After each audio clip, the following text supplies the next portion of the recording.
Olá, daremos continuidade à aula de intervenção precoce.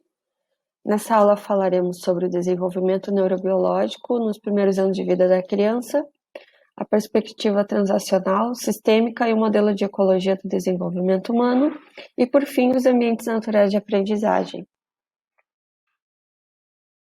O desenvolvimento neurobiológico está fortemente relacionado à intervenção precoce, porque são nos primeiros anos de vida da criança que o desenvolvimento do cerebral dela ainda está alcançando a maturação.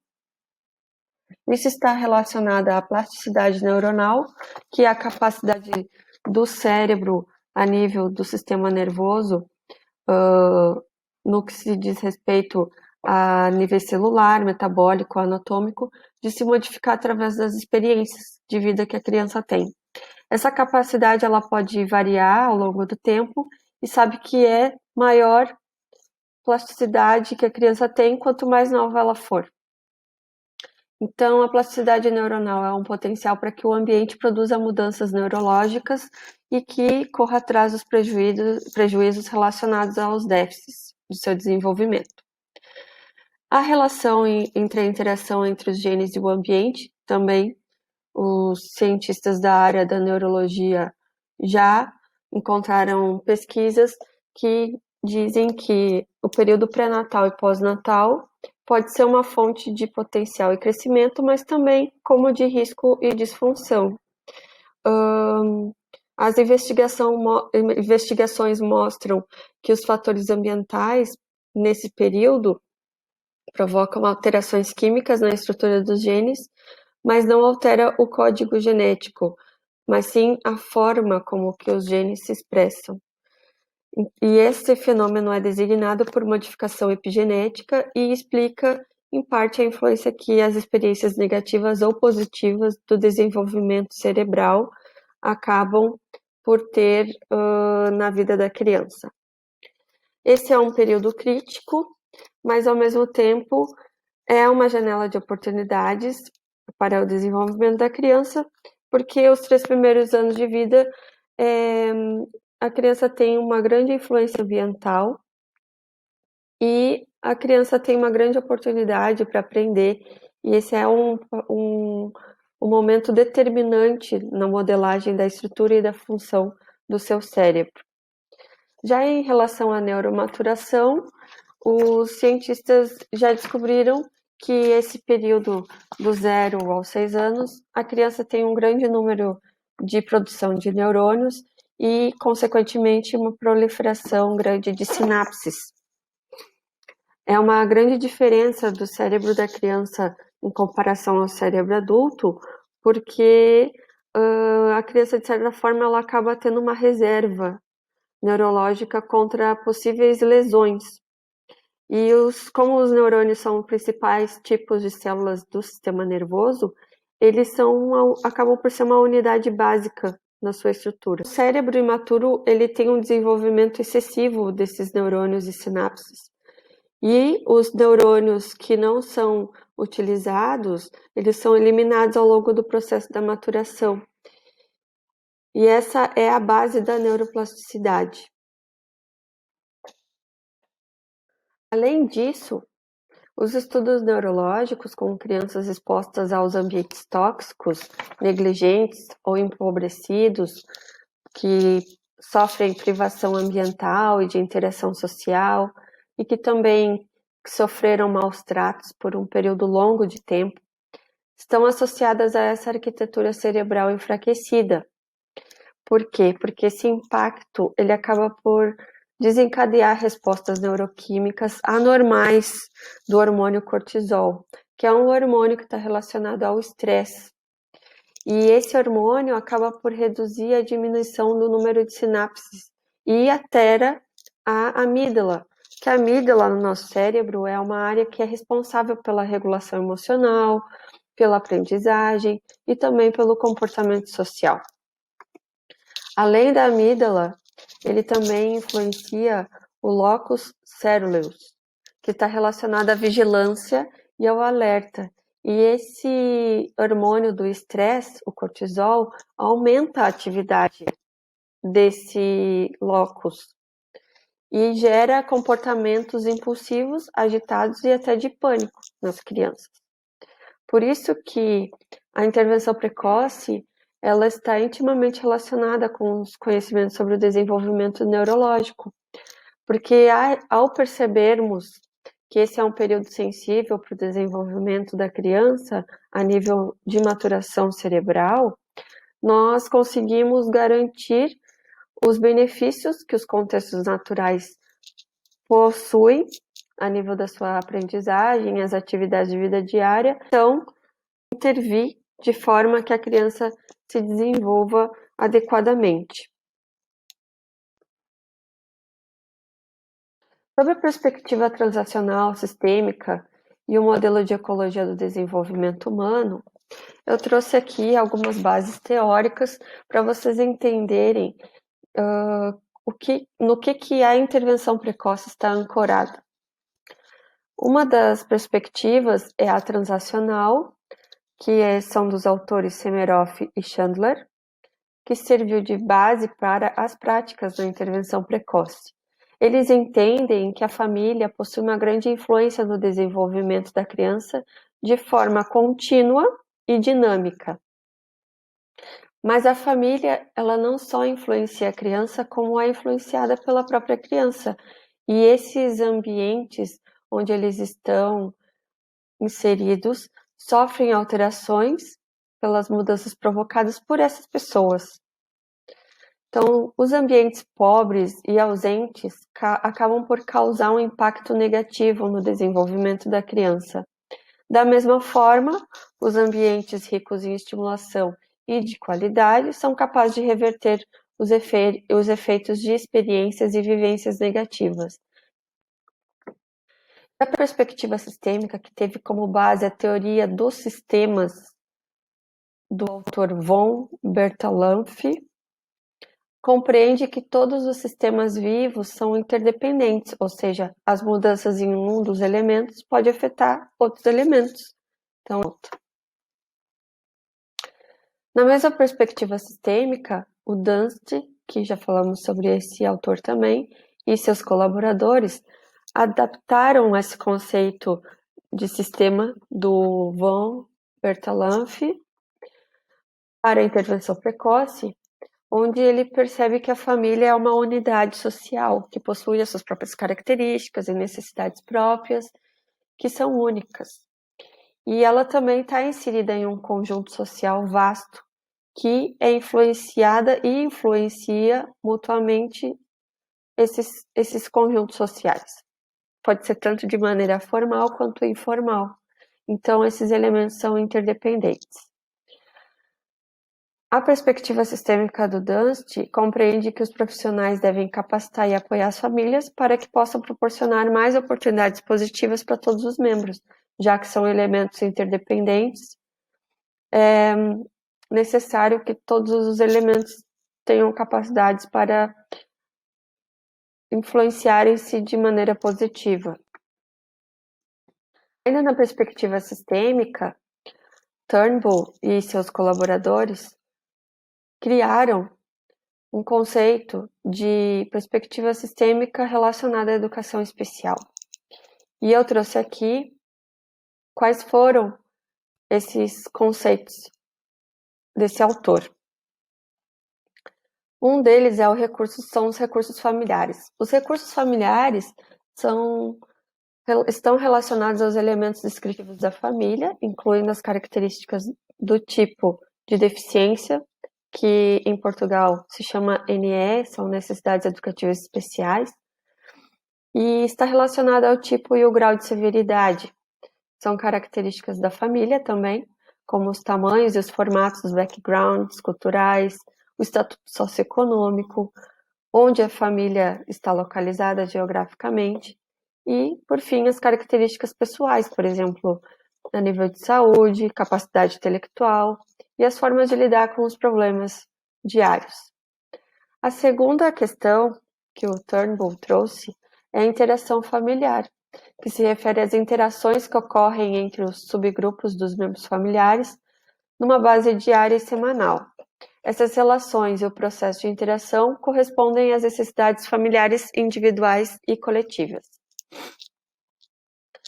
O terceiro ponto são as funções da família, que representa diversas categorias das necessidades da família, e que a responsabilidade de resposta cabe à própria família de ter essas respostas. Por exemplo, a nível econômico, cuidados domésticos, cuidados de saúde, a socialização, recuperação, afeto, identidade pessoal e educacional, enfim. São questões que a própria família, nas suas interações, vai produzir respostas que que vão ao encontro das suas necessidades. Por fim, o ciclo de vida da família, que representa a sequência de várias mudanças que ocorrem no desenvolvimento e no decurso da família. Por exemplo, o nascimento de uma criança. A gente sabe que o nascimento de uma criança muda toda a dinâmica familiar, né? Assim como funções da família. Se, por exemplo, um dos cônjuges param de trabalhar, também sabemos que pode haver um impacto econômico, que podem sofrer algumas mudanças e influenciam a forma como a família interage, como influenciam nas suas dinâmicas. Já o modelo de ecologia e de desenvolvimento humano do Bronfenbrenner, ele desenvolveu essa teoria de que entende que os diversos contextos estão interrelacionados entre si. Os contextos onde o indivíduo está inserido. E ele entende que estão encaixados uns nos outros como um conjunto de bonecas russas. Brenner dividiu esses sistemas em várias categorias. O sistema individual, o microsistema, o mesossistema, o exossistema e o macrosistema. E eu vou falar um pouco sobre cada um deles. O sistema individual está relacionado à pessoa, né? O que é o seu sexo, a sua idade, em relação à sua saúde e etc. O microsistema está relacionado a um conjunto de atividades, aos papéis e às relações interpessoais que o indivíduo experimenta no seu contexto ou no espaço em que esses funcionam. Por exemplo, família, a escola, os serviços de saúde, a igreja e os amigos. São sistemas que estão fortemente relacionados ao indivíduo. Então, são as suas relações entre os pais e a criança e os irmãos e etc. E assim como na escola, que a criança também tem relação com os professores, tem relação com os colegas, e enfim, né? Em relação ao mesossistema, representa as interações entre dois ou mais contextos, por exemplo, o microsistema e o exossistema, que podem incluir as interações, por exemplo, entre a sua casa e um programa de ação social, como serviços comunitários também. Aqui a gente pode trazer o exemplo de famílias que são desfavorecidas e podem se beneficiar das interações entre a cultura de um programa pré-escolar e a família. Também a transição do pré-escolar para a escola. Além disso, as relações entre os pais e os educadores e a família e a comunidade que possuem, de certa forma, os efeitos interativos na criança e na família e exercem influências imediatas nos resultados da criança. Em relação ao exossistema, estão representados os contextos que o indivíduo não está relacionado diretamente. Por exemplo, a indústria, serviços sociais, as políticas locais. Aqui a gente pode trazer um quadro para imaginarmos, por exemplo, que um dos pais fique desempregado. A criança não tem relação direta com o emprego do pai ou da mãe, mas o desemprego acarreta economicamente na vida dessa criança, porque podem faltar suprimentos alimentícios, acesso à saúde, enfim, né? Em relação ao macrosistema, envolve os sistemas de valores de uma sociedade, que vão fixar os conceitos que a sociedade tem a nível de pobreza, crianças e famílias, o apoio e a sua proveniência e os valores da comunidade, que tem um impacto na educação da criança. E também, de certa forma, vai influenciar como a família lida com os problemas que estão inerentes à educação de seus filhos. Em relação aos ambientes naturais de aprendizagem, nós falaremos da relevância dos contextos ou dos ambientes que o desenvolvimento ocorre, porque é inegável a gente entender que para potenciar o desenvolvimento da criança e prevenir uma multiplicidade de problemas, é necessário que sejam proporcionadas experiências de aprendizagem significativas em ambientes adequados.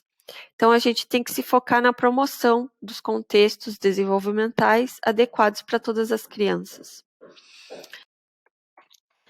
Então, aqui eu trouxe 2 exemplos de 2 crianças brincando. Uma criança com síndrome de Down com as mãos sujas de tinta e uma outra criança de cadeira de rodas brincando com outra criança de jogar a bola. Por que eu trouxe esses 2 exemplos? Para mostrar que as experiências precoces no dia a dia ocorrem desde o nascimento e elas se desenvolvem de forma cumulativa.